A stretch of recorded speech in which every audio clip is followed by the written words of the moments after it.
আসসালামু আলাইকুম, স্বাগতম আমার চ্যানেলে। আমি মোহাম্মদ মাসুদ মিয়া, একজন ফার্মাসিস্ট। আজকে আমরা কথা বলবো একটি অত্যন্ত গুরুত্বপূর্ণ ঔষধ নিয়ে, ফিক্সোকার্ট 50। এই ওষুধটি বাংলাদেশের উচ্চ রক্তচাপ এবং হৃদরোগের চিকিৎসায় ব্যাপকভাবে ব্যবহৃত হয়। আপনি হয়তো জানলে অবাক হবেন, বাংলাদেশের প্রতি 4 জনের মধ্যে একজন প্রাপ্তবয়স্ক উচ্চ রক্তচাপে ভোগেন। আর এই রোগীদের একটা বড় অংশ ফিক্সোকার্ট এর মতো কম্বিনেশন ড্রাগ ব্যবহার করেন। তো বন্ধুরা, আজকের ভিডিওতে আমরা জানবো এই ওষুধে কি কি উপাদান আছে, কিভাবে কাজ করে, কখন দেওয়া হয়, পার্শ্ব প্রতিক্রিয়া কি এবং কোন কোন বিষয়ে সাবধান থাকতে হবে। তাহলে চলুন বন্ধুরা শুরু করি। ভিডিওটি শেষ পর্যন্ত দেখুন, কারণ শেষে কিছু গুরুত্বপূর্ণ সতর্কতার কথা বলবো। ফিক্সোকার্ট 50 কি?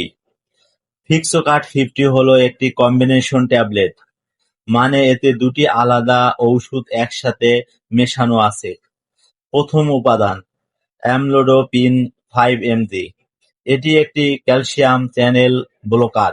এটি রক্তনালীকে প্রসারিত করে, ফলে রক্তচাপ কমে এবং হৃৎপিণ্ডের উপর চাপ কমে। দ্বিতীয় উপাদান এটিনলল 50 mg। এটি একটি বিটা-1 সিলেক্টিভ ব্লকার। এটি হৃৎপিণ্ডের গতি ধীর করে এবং হৃৎপিণ্ডের কাজের চাপ কমায়। এই দুটি ওষুধ একসাথে মিলে দুই দিক থেকে রক্তচাপ নিয়ন্ত্রণ করে। এর জন্য কম্বিনেশন থেরাপি অনেক সময় সিঙ্গেল ড্রাগ এর চেয়ে বেশি কার্যকর। আর ওষুধটি প্রস্তুতকারক কোম্পানি ইনসেপ্টা ফার্মাসিউটিক্যাল লিমিটেড, যা বাংলাদেশের অত্যন্ত শীর্ষস্থানীয় ফার্মাসিউটিক্যাল কোম্পানি। প্রতিটি বক্সে আছে 50টি ট্যাবলেট। কিভাবে কাজ করে? এবার জানবো এই ওষুধটা শরীরে কিভাবে কাজ করে। অ্যামলোডোপিন কিভাবে কাজ করে? আমাদের রক্তনালীর মসৃণ পেশিকে ক্যালসিয়াম আয়ন প্রবেশ করলে সেই পেশি সংকুচিত হয়, অর্থাৎ রক্তনালী সরু হয়ে যায়।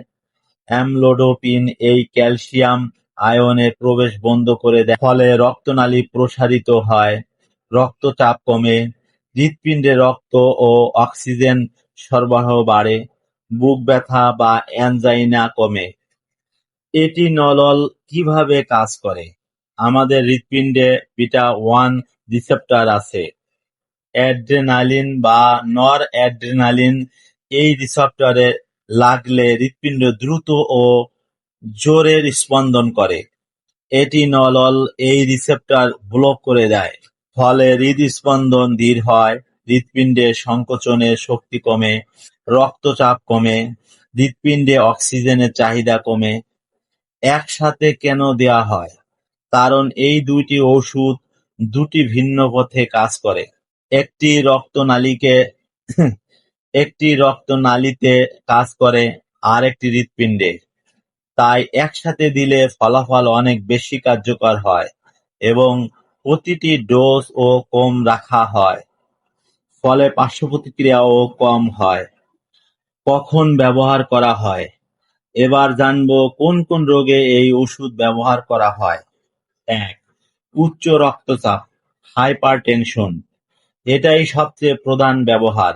যাদের রক্তচাপ একটি ওষুধে নিয়ন্ত্রণ হচ্ছে না, তাদের জন্য এই কম্বিনেশন অনেক কার্যকর। ২. অ্যানজাইনা, অ্যানজাইনা পেক্টোরিস, বুকে চাপ বা ব্যথা অনুভব হওয়া, বিশেষ করে পরিশ্রম করলে। ফিক্সোকার্ট এই ক্ষেত্রে দুইভাবে সাহায্য করে: হৃৎপিণ্ডের চাহিদা কমিয়ে এবং রক্ত সরবরাহ বাড়িয়ে। ৩. হৃদস্পন্দনের সমস্যা, ট্যাকিকার্ডিয়া, যাদের হৃৎপিণ্ড অনেক দ্রুত স্পন্দন করে, এটিনলল সেটি নিয়ন্ত্রণ করে। ৪. হার্ট অ্যাটাকের পর, পোস্ট এমআই, হার্ট অ্যাটাকের পরে হৃৎপিণ্ডকে সুরক্ষিত রাখতে এই ধরনের ঔষধ দেওয়া হয়। ৫. হার্ট ফেইলিউর, কিছু ক্ষেত্রে, সুনির্দিষ্ট পরিস্থিতিতে চিকিৎসকের পরামর্শে। মনে রাখবেন, এই ওষুধ শুধুমাত্র চিকিৎসকের প্রেসক্রিপশনে ব্যবহার করতে হবে। নিজে নিজে কখনো শুরু করবেন না। পার্শ্ব প্রতিক্রিয়া, এখন একটি অত্যন্ত গুরুত্বপূর্ণ বিষয় পার্শ্ব প্রতিক্রিয়া। প্রতিটি ওষুধেরই পার্শ্ব প্রতিক্রিয়া আছে এবং এগুলো জানা খুব জরুরি। অ্যামলোডিপিন এর পার্শ্ব প্রতিক্রিয়া: পায়ে পানি জমা সবচেয়ে সাধারণ। মাথা ঘোরা বা মাথা ব্যথা, মুখ লাল হয়ে যাওয়া, বুক ধড়ফড় করা, পেটের সমস্যা, বমি বমি ভাব, কোষ্ঠকাঠিন্য, অতিরিক্ত ঘুম বা দুর্বলতা, মাড়ি ফুলে যাওয়া। এটিনলল এর পার্শ্ব প্রতিক্রিয়া: ক্লান্তি ও দুর্বলতা, সবচেয়ে সাধারণ। হাত পা ঠান্ডা হয়ে যাওয়া, হৃদস্পন্দন অস্বাভাবিক কমে যাওয়া, ঘুমের সমস্যা বা দুঃস্বপ্ন, যৌন সমস্যা, শ্বাসকষ্ট, বিশেষত অ্যাজমা রোগীদের ক্ষেত্রে বিপজ্জনক। ডায়াবেটিসের লক্ষণ লুকিয়ে ফেলতে পারে। কখন ডাক্তারের কাছে যাবেন? হৃদস্পন্দন ৫০ এর নিচে নামলে, হঠাৎ শ্বাসকষ্ট হলে, মাথা ঘুরে পড়ে যাওয়ার মতো হলে, পায়ে অস্বাভাবিক পানি জমলে, বুক ব্যথা বাড়লে। কখন ব্যবহার করা যাবে না? অ্যাজমা বা সিওপিডি রোগী এটিনলল শ্বাসনালী সংকুচিত করতে পারে, খুবই বিপজ্জনক। হার্ট ব্লক, সেকেন্ড বা থার্ড ডিগ্রি এভি ব্লক, অনিয়ন্ত্রিত হার্ট ফেলার। এই ওষুধের উপাদানে অ্যালার্জি থাকলে সাবধানতার সাথে ব্যবহার।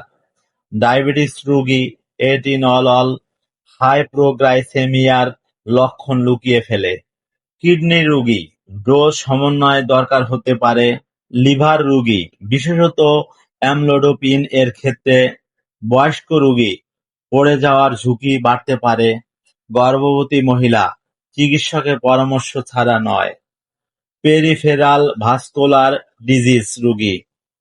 গুরুত্বপূর্ণ সতর্কতা: এটিনলল হঠাৎ বন্ধ করবেন না, ধীরে ধীরে ডোজ কমাতে হবে, না হলে রিবাউন্ড বা হার্ট অ্যাটাকের ঝুঁকি আছে।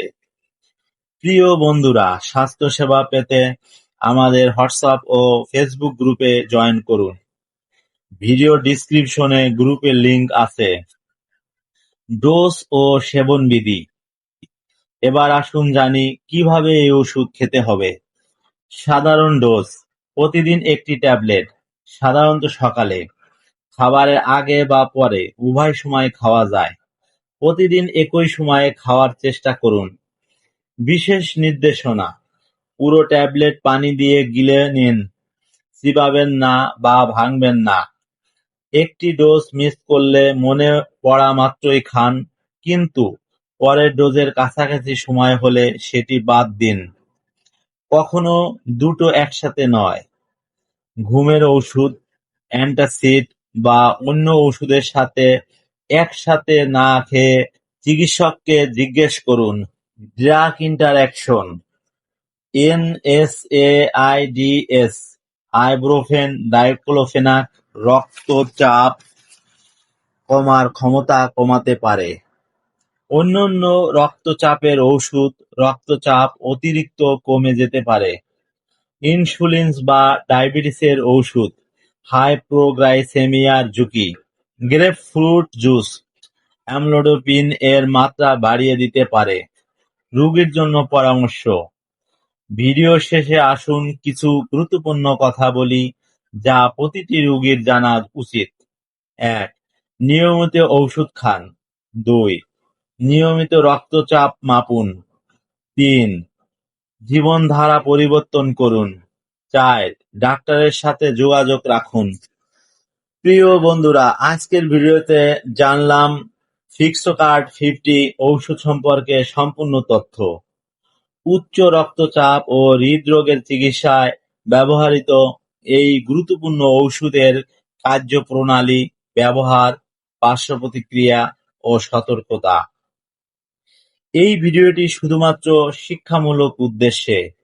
ওষুধ শুরু করা, বন্ধ করা বা ডোজ পরিবর্তন করার আগে অবশ্যই আপনার চিকিৎসকের পরামর্শ নিন।